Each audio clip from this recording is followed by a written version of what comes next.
The secret to joining the elite 1% of performers had nothing to do with your individual skills. If you want extreme results, here's the neuroscience behind elite levels of collaboration and team productivity, so you can galvanize a team together to have them achieve your goals for you on your behalf. Now, I'm Rían, co-founder and CEO of the Flow Research Collective. We've trained everyone from Audi, Accenture, and the US Air Force to use neuroscience-based principles to access flow states at will. Now, you're likely familiar with the incredible boost in performance that comes from individual flow states, that moment when time seems to disappear, your sense of self vanishes, and you're totally immersed in the task at hand, operating at your absolute peak. Whether it's called being in the zone, being locked in, on fire, or in the groove, studies show in flow, productivity can skyrocket by up to 500%. And perhaps you've experienced flow while coding when hours passed like minutes, or while writing when words poured out effortlessly, or in sport when the game slowed down and you achieved feats you didn't know you were capable of. Well, imagine if you could get an entire team into a collective flow state together, all oriented around pursuing your goal on your behalf.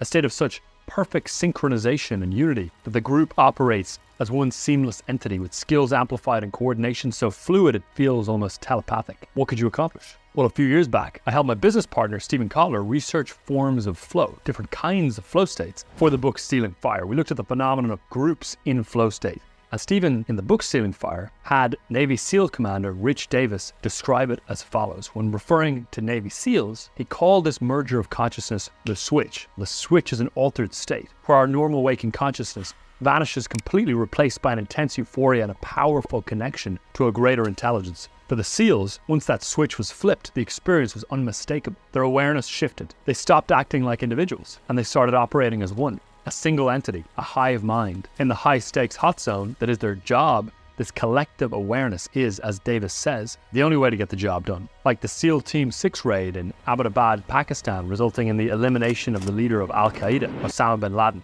But the Navy SEALs are just one example of a hidden force that has propelled teams and groups to achieve the impossible. From control rooms to battlefields bound together by an invisible field of energy, humans and groups have demonstrated the staggering power of team flow. And team flow is driven by a potent mix of neurochemicals that enhance performance: norepinephrine for sharp focus, serotonin and anandamide for aha insights, and oxytocin for deep trust. As egos dissolve, brainwaves, heart rates, and breathing start to synchronize, enabling seamless communication. Increased alpha and theta waves promote relaxation and heightened creativity, while the default mode network down-regulates, allowing for a selfless and total immersion in the task at hand.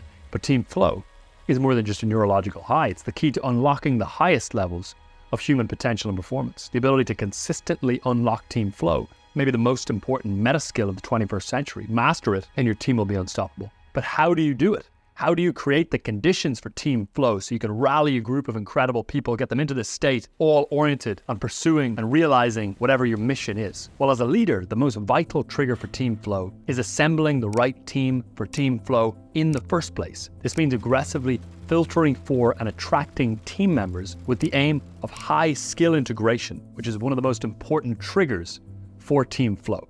As Dr. Van de Hout put it in his paper, The Application of Team Flow Theory, everyone on the team must have roughly comparable and complementary high levels of skill, along with some specific unique skills, which together are optimally utilized and combined to create a synergy through their collaboration. These researchers, under Van de Hout, identified 7 team flow triggers that give rise to team flow, including collective ambition, where the whole team is equally ambitious and oriented around one big audacious goal. Then you've got open communication. People are free to communicate with one another easily and fluidly, psychological safety, and then finally, high skill integration. Just consider these team flow triggers in the context of the Navy SEALs on their mission to neutralize Osama bin Laden. In the dead of night on May 2nd, 2011, a team of Navy SEAls silently descended from the skies over Abbottabad, Pakistan. Months of planning and training had forged a collective ambition within the SEAL team. Their target, Osama bin Laden, the mastermind behind the 9/11 attacks and one of the world's most wanted terrorists, penetrating a heavily fortified compound deep within Pakistani territory, gave the team an audacious goal. As the SEALs approached the compound, their open communication had to be flawless. Through a combination of predetermined signals, hand gestures, and concise verbal commands, every member understood their role and acted in perfect synchronization. The mission's success also hinged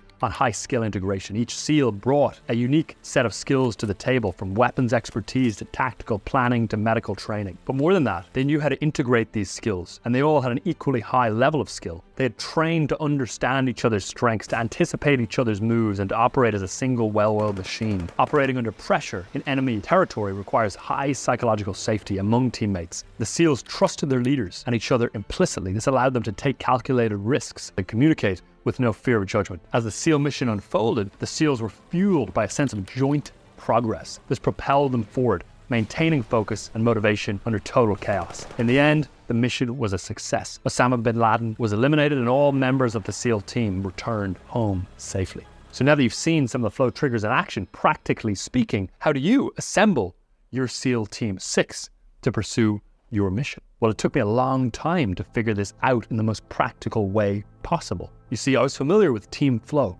before I even built my first company, thanks to my background within academia, researching positive psychology with some of the top researchers in the field. And I was trying all these fancy ways to make sure that I was deploying the Team Flow triggers within the team that I was building, because I knew it would unlock massive potential. So I tried running offsites with outdoor adventures, thinking it would help build psychological safety, one of the key triggers for Team Flow. And while it did bring us closer together, the effects, they were shorter lived. Then I also tried to pull the collective ambition trigger by having everyone define the company mission in their own words. But the responses were all over the place and didn't really create the team flow that I had been wanting. Then I tried to elevate the sense of joint progress, one of the characteristics of Team Flow, by setting up a cadence of weekly wins emails, but it started to feel forced. Sure, we had plenty of wins, but it was more like the team members experienced plenty of individual flow, less of the effortless team flow that I was actually after. Then I came to a humbling realization. I wasn't addressing the root cause, and it's this: recruiting the right people onto the team in the first place. That's the lead domino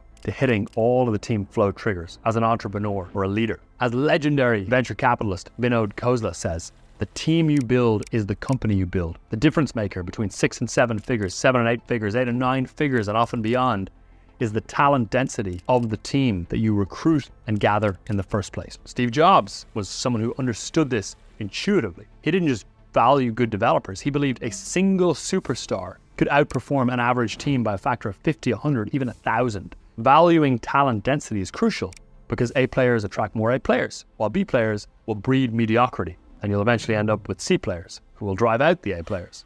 This hiring butterfly effect compounds over time, shaping a team's trajectory and thus the trajectory of the organization overall. This means that the best business people are often the best team builders. Who you recruit determines the quantity and depth of team flow that you'll get and the accomplishment that comes from it. Now, at this point, you're probably wondering, okay, cool, I get that team flow is unlocked more through recruiting the right team in the first place than trying to embed the individual triggers separately. So how do you do it? How do you pull together this kind of team to pursue whatever your mission is on your behalf? Well, here's the exact recruitment process you can use to build your team, using the Team Flow triggers as filters. The 5-step recruitment process that I've used to hire well over 100 people at this point. I want to quickly tell you about a goal we have for the channel, which is to get to 1 million subscribers by the end of the year. We're growing rapidly, and we think we're going to be able to do it, but only with your help. And if you're able to help us pull that off, we will release a free chapter of our upcoming book on flow at the end of the year when we hit the 1 million subscribers. Thanks so much for your support. Much love, and go ahead, hit subscribe so we can continue leveling up your ability to access FlowState with more consistency and reliability. So step 1, correctly defining the role. When I first started recruiting, I thought I needed a jack of all trades who could handle everything from marketing to customer support. And I spent months searching for this mythical unicorn, only to realize that I was making the role impossible to fill. Once I narrowed the focus to a single core, one responsibility, I found an amazing candidate within weeks. This part of the process is about asking, what gap in the business do I need to fill? What role fills this gap, and what kind of person do I need to fill this role? So business gap, role definition, ideal person for the role. That's the sequence. Most people screw this up, unfortunately, right out of the gate. They make one of a few critical mistakes. The first mistake is packing too many responsibilities into one role. The more requirements you put into a role, the harder you make it to hire for. We want to try and avoid hiring for unicorns. Make your role definition incredibly singular instead, ideally distilled down to the one thing the candidate needs to be incredible at. Now you're probably thinking, but I desperately need them to do all these other things too. I need someone who's good at X and Y and Z. Well, it's fine. But for the purposes of recruitment, force yourself to define the role by 1 or 2 crystal clear responsibilities. Then find someone amazing at that one thing, and soon you'll be able to expand them to other tasks. The high skill integration required for team flow starts with specialization within each team member. So remember the golden rule. Recruit for a generalized role and you'll hire no one. Recruit for a specialized role and you'll find someone great who you can generalize later. And that brings us to mistake number 2, which is blending skills that rarely go together in one person. If you need someone technical, don't structure a role where they also need to be amazing with people. If you need someone who's great at sales, don't make it necessary for them to also be great at building processes. So you've correctly defined the role you're recruiting for, but there's a catch. Even if you nail the role definition, you'll still struggle to find the right people if you're fishing in the wrong pools. And that brings us to the next step in assembling your team for team flow, which is step 2, using talent-dense hiring channels. It turns out that the most talented people aren't looking for jobs. They're always in demand, always being made offers. That means conventional hiring channels like job boards or inbound applications almost definitely won't land the best people. The best of the best are either already engaged somewhere else or they're doing their own thing. That means you have to go outbound. Accepting this and then mastering the process of going outbound to headhunt talent is a critical part of assembling a team that's going to drive team flow. To start, here's a list of common hiring channels ranked, in my experience at least, from best to worst. Referrals. Generally, other A players, other rockstar employees know other rockstar employees and will refer other amazing people. It's not pretty,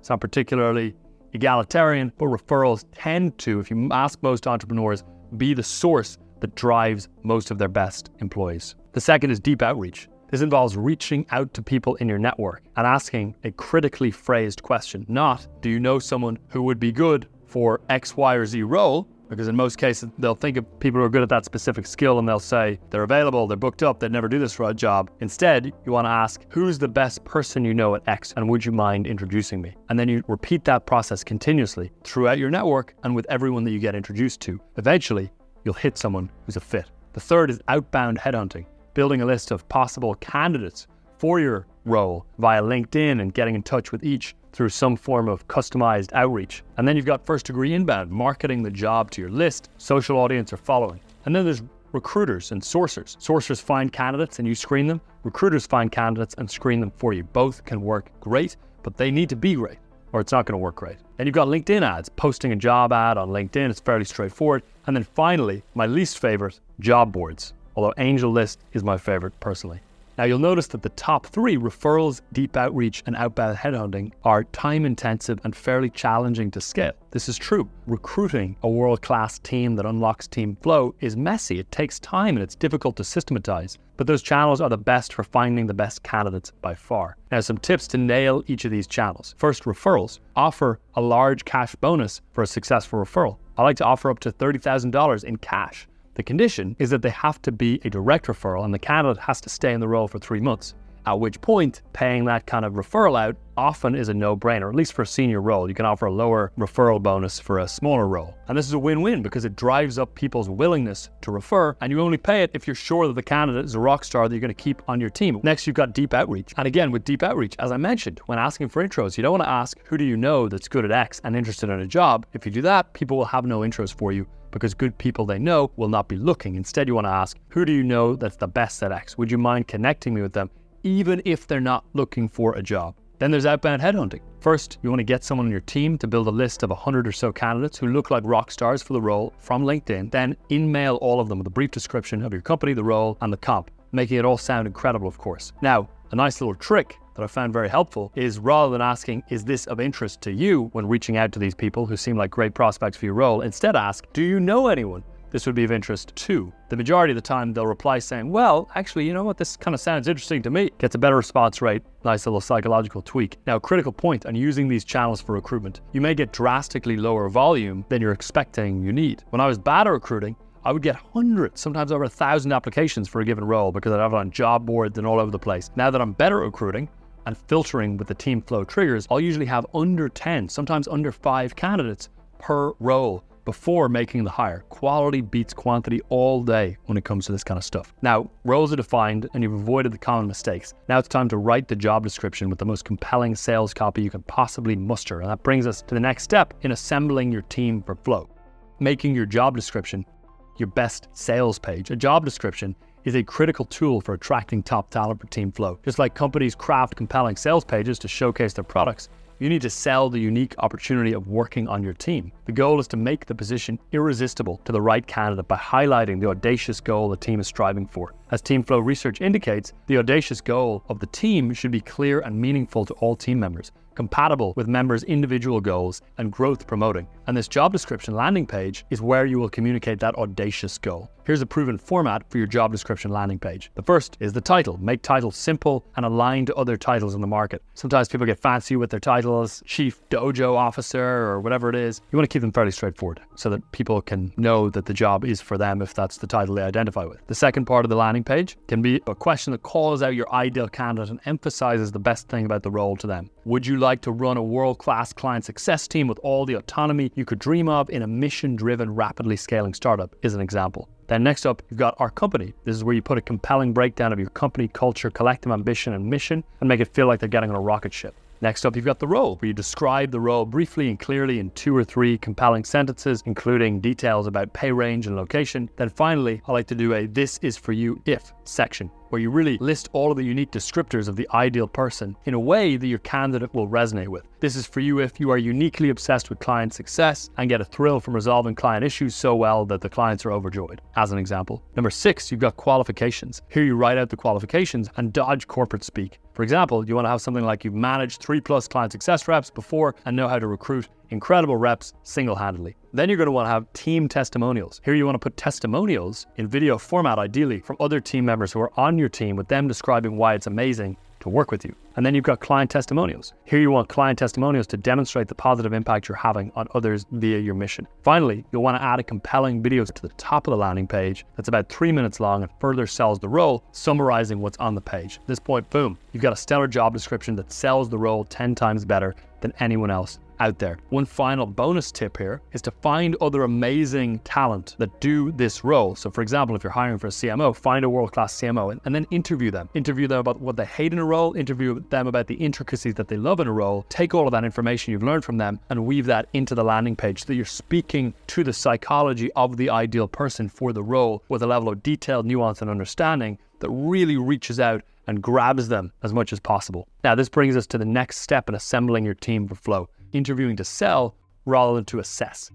I used to dread interviews. I'd sit across from a candidate, grilling them with a list of pre-prepared questions, trying to assess their fit for the role. It felt like an interrogation, not a conversation. And more often than not, the people who aced the interviews ended up being not a fit whatsoever. It was incredibly exasperating. And that's when I realized I was doing it all wrong. Interviews shouldn't be about assessing. They should be about selling, about enrolling the candidate in your vision for the company. Now, Laszlo Block, infamous ex-SVP of people operations at Google, says interviews are a terrible predictor of performance, and he's right. Don't use interviews to assess a candidate, use interviews to sell a candidate. As you start to get potential candidates from the above channels, begin to book calls with them. In some cases, it will be explicit that it's an interview, but in many cases, the purpose of the call will be just to chat because, again, most of these people won't be actively looking for a role. On that interview sales call, ask them about their dream job, their 5-year career goals, their desire for contribution, what they like and don't like about a company, about its culture, what their mission is. Learn everything you can about what they want, what motivates them, what they don't like. Then pitch your company around what they want and don't want. Pitch it in their words based on what they've told you. When it comes to unlocking team flow, you're looking for one thing in particular based on the team flow preconditions. You want to see signs that their personal goals are aligned with the collective ambition of the organization. If so, sell them on the role. The next step is getting them to agree to do a paid discovery project, which brings us to the final step of assembling the Avengers for team flow, assessing fit through discovery projects, where you actually make up for the fact that during the interview, you enrolled them and sold them on the vision rather than assessed them. And this is why it's called a discovery project. You're going to pay them a small stipend to do a day or 2 or a week of work that simulates the role exactly. One of my best hires almost didn't happen because of a lackluster interview. She was quiet, reserved, and didn't sell herself well. But something told me there was more to her story. So instead of writing her off, I invited her to do a small discovery project. It turns out her work was exceptional. So were her collaboration skills. It was like watching a completely different person. And that's where I learned the power of discovery projects in assessing true fit. This will immediately give you a sense of how good the high skill integration is between the candidate and the rest of the team. If it's a fit, team flow will follow. When designing the discovery project, keep it simple and closely tied to the role. Some examples: if you're hiring a salesperson, have the discovery project be 3 mock sales calls and the writing of a follow-up email. If you're hiring a marketing leader, have the discovery project be an analysis of all of your marketing efforts with a proposed 30-day plan for how how to half customer acquisition cost. In some cases, especially for higher level roles, you'll want multiple discovery projects. Often with a 6-figure role, I'll do a 1-day discovery project, then a 1-month discovery period, and then the full-time offer once I know they're a fit. But for shorter roles, this isn't necessary. Now, one other assessment filter is this: do they do what they do for work for fun? This is true for every one of the best team members I've had. My writing partner writes independently on the weekends. Our videographer and content manager makes movies and has done so since he was a child. Now, one other note, you may be wondering, well, how am I going to convince them to do a discovery project, even if it's paid? That's because you've used the real estate in what would normally be the interview, where they're selling you. You've used that to sell them. So they're going to be dramatically more excited by the prospect of working with you if you've done that successfully than in any other role they may be considering, where a conventional interview process is being run and they're being grilled about the specifics of their resume. So you've enrolled them in the vision, which generally motivates them enough to take the next step of doing the discovery project. Now, with team flow as your goal, here are some critical team building mistakes to avoid that will massively hinder team flow. The first mistake is failing to fire fast. A painful, uncomfortable truth to stomach is that for a lot of business leaders, the most direct way to dramatically increase performance would be to transition out the bottom 20% of their team. Now, this isn't nice to acknowledge or accept, but in many cases, it is the truth. Now, of course, this is incredibly hard to do. Other people and their lives are at stake, so of course it's never easy. And it's easy to rationalize that they'll get better, or we need the bandwidth, or we'll have no one left to do X, Y, or Z thing. But here's the thing. Some of the most successful entrepreneurs on earth follow the following rule, and they do it with incredible consistency. When there's doubt, there's no doubt. In most cases, there's no doubt with A players who are a fit for your team. With everyone who didn't work out, I had doubts. In the early stages, it took feeling that doubt 20 or 30 times before acting on it quickly. Now, at the faintest initial flicker of doubt, I make the necessary move. So here's the suggestion. The second you have doubt about someone, when in the early assessment phase, their first 3 months of work up the courage and courtesy to rip the Band-Aid off and begin to wind down the relationship. Otherwise, you're delaying the inevitable and doing more harm than good for them and for the team and yourself. Now, 2 important caveats. Personally, I believe it's imperative to treat everyone with the utmost love and respect. That means when letting someone go, do it respectfully. Pay them as much severance as you can, take accountability, offer to introduce them to those who have a better role for them. Go above and beyond. And here's the thing. If you have doubt and it's not working out for you, it's unlikely that they're thriving in the role anyway. So you're also doing them a favor and setting them free just as much as you're letting them go. The second is that doubt is different from misalignment. This is a critical point. They'll have moments of misalignment with your best team members. You'll be disappointed with them at different times. You'll butt heads with them at different times. This is all normal. It's part of learning and making the mistakes that result in growth. Encourage this, but don't mix it up with doubt. Doubt is a distinct feeling that when you begin to feel tends to be a very good indicator that a given person is not going to be a fit long term. Another consideration is the importance of hiring people who already possess the necessary skills for the role, while viewing potential as an added bonus rather than a requirement. As the saying goes, you want to hire people that come with batteries included. That means hiring people who already have the skills to do the job. What this means is that you're hiring someone to do X. You want them to have done X, ideally at least once before, successfully and effectively. The only thing you know for sure is what they've done in the past. We can extrapolate, we can hypothesize, we can believe that they seem amazing and are so smart and enthusiastic, but if they have not done the thing that we want to hire them to do in the future, in the past, we have zero empirical evidence that they can do that successfully. It's pure hypothesis. And this is one of the things that trips up less experienced recruiters and leaders the most. They believe that someone who's rosy-eyed and passionate and enthusiastic is easily going to be able to do the job that they've scoped out. But if they haven't done it before, we are taking a bet on that person, which is okay to do, but it's important we know we're taking a bet on someone if they've not done it before. You are putting yourself at risk of not attaining the high skill integration that's required for team flow. Many less seasoned entrepreneurs think, I'll be able to teach them, I'll be able to grow them like I grew myself, they have so much potential. But at the recruiting stage, this is dangerous thinking. You as a leader likely have a growth mindset, and this is great, but recruiting is not necessarily the best time to apply that. When recruiting, as a general rule, you want to have a fixed mindset, assuming the candidate's performance on day one or within their discovery project is as good as it'll ever be, and then ask, if that's true, would I still recruit them? The takeaway is to hire as if people can't grow an inch from where they're at, and to lead as if people can grow infinitely from where they're at. When recruiting, have a fixed mindset. When leading, have a growth mindset. The next mistake that's easy to make when recruiting is mistake 3, which is letting B players win the talent war. Want to know what your best team members hate the most? Working with your worst team members. You see, over time, one side will win. Either you won't do your job as the leader and you'll leave the wrong people on the team, and the A players will leave your team because team flow is hindered so badly due to low skill integration and everyone being at different levels of skill and competency and commitment.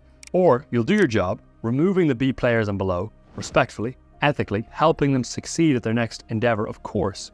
And your A players will thrive and attract more A players. You see, A players have options. They won't stick around with bad players on the team, even if they tell you they're leaving for other reasons. This is what happens when the high skill integration precondition for team flow just isn't at the level it needs to be. 1 or 2 weak links can break this balance and disrupt the group dynamic. Research has shown that high group cohesion, equal participation, and a shared sense of control are key to team flow. Mismatched skill levels undermine all of these. Just imagine what would happen in a Navy SEAL mission if they let B players onto the team. A final point of all this is none of this advice is meant to be implemented in a cutthroat, ruthless, or inhumane manner. If someone isn't working out for you, the role likely isn't working out for them. They'll always thrive more elsewhere.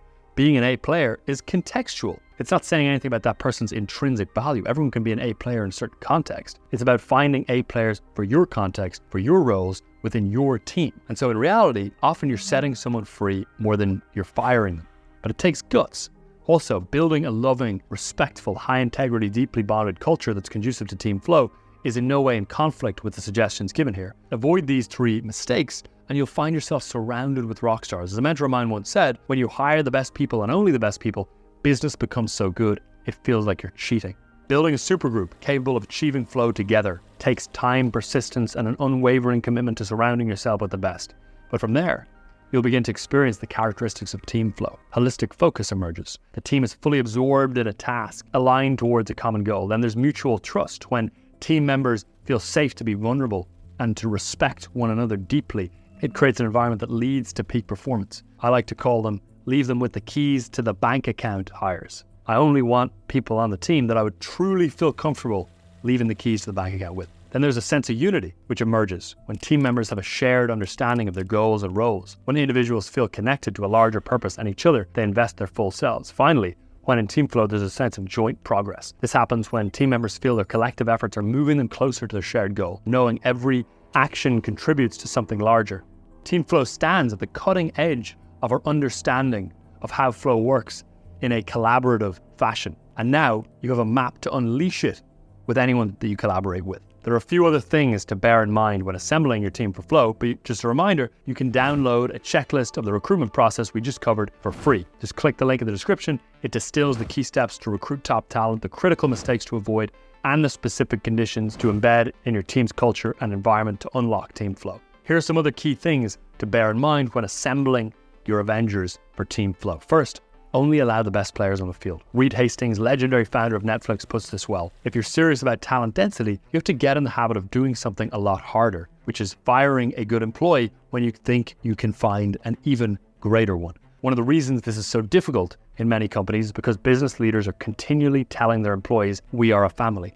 But a high talent density work environment is not a family. On a pro baseball team, the players have great relationships. The players are really close with each other personally. They support each other. They celebrate each other, console one another, and know each other's plays so well they can move as one without even speaking. But they're not a family. The coach swaps and trades players in and out throughout the year in order to make sure they always have the best player in every position. So that's Hastings' perspective at least. But like the baseball coach, as a general rule, it's your job to put the best people on the team that you can find. That means taking people off the team who aren't the best that you can possibly find. Now, how do you know whether someone's cutting it or not? It goes back to that point. When there's doubt, there's no doubt. If you're asking yourself if they're the right fit, 90% of the time, they're not. A players make it obvious that they're A players. Side note, try not to worry too much about non-regrettable attrition, especially in the early days. It's a sign you're making hard but right decisions. It'll take some time to get the culture right, especially if you're a new entrepreneur. But you do want to go for an extremely low, regrettable attrition culture where the people who are amazing, that you love working with, stay for an incredibly long tenure. If you've got high regrettable attrition, something's off, obviously, with the culture or the way you're running things. Now, when Amazon launched their hiring plan for tech job candidates in the late 90s, they used to call this the barkeeper program. What the name implied was maintaining and increasing the hiring standard, raising the standard with each new hire and ensuring that every person hired is at least 50% better than those currently in similar roles. So every single person you add in should raise the average talent level across the team. Raising the average talent level is a key part of maintaining high skill integration and the challenge skills balance of flow. If the challenges are too overwhelming for some team members due to their lack of skill, it drags the whole group down.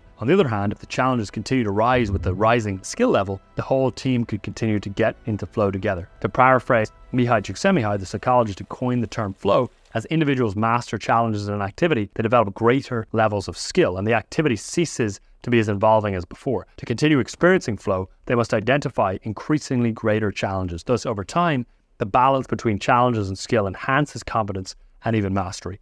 And if you continually do that, you will start to compound your talent upward, and it will self-propagate in the right direction. If we make one bad hire, it will start to compound downward and self-propagate in the wrong direction, giving us the opposite effect. So the first thing is to make sure that every new person you bring onto your team elevates the average talent level of the team by as much as possible. One more thing as you seek out the right people to get into team flow with. Embrace the quirks. Many creative geniuses and technological geniuses are eccentric, even challenging to work with at times. That's okay. Savant level talent is worth accommodating, as long as there's alignment on values and vision. Don't let the rough edges obscure the diamond underneath. Next, the best recruiters generally play the long-term game because teams self-replicate and last a lifetime. An example of this is with my Irish brethren, Patrick and John Collison from Stripe, who were desperately trying to recruit someone for years. They had their eye on a stellar exec, but they couldn't convince her to join. They persisted and persisted. Eventually, she said yes, after years of persistence, and she joined Stripe. What happened next? Well, she built one of the world's leading product teams, recruiting hundreds and hundreds of other rock stars and helping Stripe reach its $100 billion plus valuation, playing an essential role in that. The point here is twofold. First, the impact a true rock star can have is so enormous that it always makes sense to keep persisting until you land them, even if it takes years. Second, teams self-replicate. Everyone we hire is not just that person. It's every future hire that they make or influence. Every person you have on your team will dictate the nature of all the future people you're able to get on your team. A great hire means hundreds more great hires potentially, like in the Stripe example. A bad hire often means the opposite, so you want to be careful. Another story to illustrate this from Frank Slootman, ex-CEO of Data Domain, ServiceNow, and Snowflake, which he took to $1 billion, $10 billion, and $100 billion respectively, is said by many to be the world's best living CEO. One of his secrets? He has a team of elite-level trusted operators that he brings with him company to company. This is a critical point. Your best people will often transcend your company. If you play your cards right, they'll be with you for decades, maybe even for life. The best entrepreneurs, they know this, and they play the long game of recruitment. They know it can take 3 months, 18 months, or even multiple years to get a rock star on their team, but they know the top talent where there's high skill integration is always worth the wait. Another tip here is to build a bench over time that includes any amazing people you come across, regardless of whether they're available or you have a need for their skill. Note them down and add them to the bench. Keep building the relationship. And one day, the time will come when they'll join you. Now remember, the path to achieving the impossible isn't about solo genius, but about harnessing the power of perfectly matched minds in flow. It's about assembling a supergroup and embedding the triggers of team flow. When you do this, you unlock the neurochemical alchemy that transforms a group of individuals into a unified, high-performing hive mind. A team where trust runs deep, where skills are amplified, and where coordination is so fluid it feels telepathic. This is the power of team flow, the ultimate meta skill of the 21st century. Master it, and you'll propel teams to solve impossible problems, shatter barriers, and change the course of history. Now, as you lead your team into the uncharted territory of team flow, you may face a new challenge. Keeping everyone aligned and engaged as the scope of your projects changes and grows, and that's where minimum viable certainty comes in. Click this video to learn how to create certainty windows, defined periods of unwavering focus that allow your team to execute like a Navy SEAL squad, even amidst the chaos. By mastering this skill, you'll be able to maintain team flow and achieve your most audacious goals, no matter how complex they feel right now.